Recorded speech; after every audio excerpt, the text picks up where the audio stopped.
शेतकरी मित्रांनो, फक्त 20 गुंठ्यामध्ये रेकॉर्ड ब्रेक 12 क्विंटल उत्पादन देणारी बाजरी. तर हे बाजरीचं बियाणं आहे तरी कोणतं, तर हे आहे उन्हाळा बाजरी बियाणं कृषीधन सीड्स सुजलाम 68. जवळपास 1.5 ते 2 फुटाचं एक कणीस पडतंय.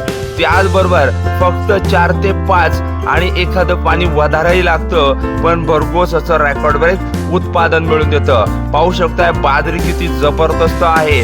त्याचबरोबर आमचा हा जो काय उपनेर आहे याने आम्ही ही बाजरी करत आहे आणि रेकॉर्ड ब्रेक आम्हाला भरघोस उत्पादन या उन्हाळ्यामध्ये बाजरीचं झालेलं आहे. इथून मागे तब्बल 5 वर्ष आम्ही हे बियाणं करत आलेलो आहे. भरघोस उत्पादन आम्हाला मिळालेलं आहे. ही माहिती आवडली असेल नक्कीच फॉलो करायचंय, जास्तीत जास्त शेतकऱ्यांपर्यंत पोहोचवायचंय. धन्यवाद. जय जवान जय किसान.